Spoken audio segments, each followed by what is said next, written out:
All black people and white people are equal, but not all are treated equally. Before, people used to think of black people as poor, thug, and unequal. They used to think white people as rich and successful. The reason why black people were poor or homeless is because no jobs would accept them just because of their skin color. Can you believe that? It was not until December 1st, 1955 where black people started protesting.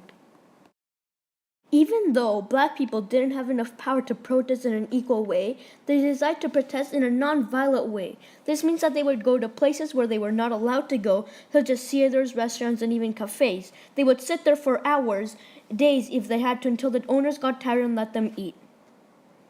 They would do this every day in different places.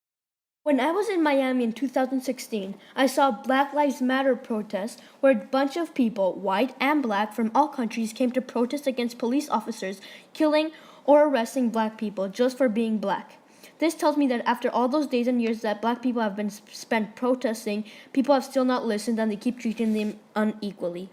In Dallas, there was a protest saying that Black Lives Matter. Two different groups protested for the same thing, and at the end, both forces joined and they all prayed together.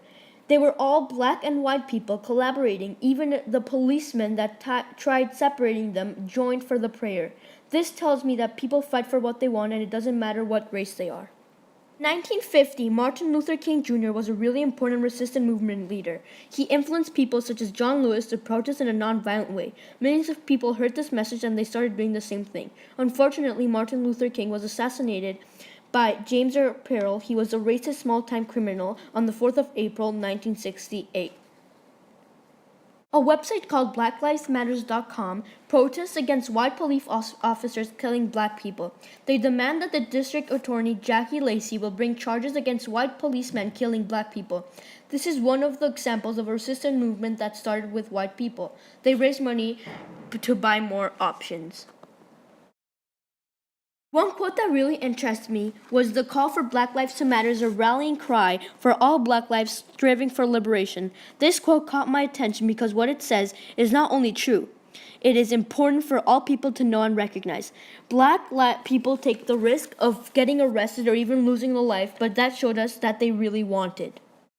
The Black Lives Matter movement started in 2013 by the hashtag Black Lives Matter, but on 20th of December 2014, the Blue Lives Matter movement started because of white people said that their police officers were getting killed by black men. This started a war and worsened the relationship in between white people and black people. Commentary magazine says that Black Lives Matter is fake and that they are only doing that because they want attention. The movement paints a false and disturbing portrait of America in order to justify its even more disturbing aims, they say. On September 20th, a police officer shot 43-year-old Keith Lyman Scott, a black man that got killed because supposedly he was smoking marijuana while in the car. They questioned their family and they said that they were with him and he was holding a book. The police officer didn't even arrest him, he just killed him. For ages and ages, people have resisted against a lot of things, but I think that all people should be treated equally no matter if they're poor, gay, black, or white. I say this because we were all born for a reason that God gave us, and I doubt that that reason is to kill people just because of what they think, do, or look like.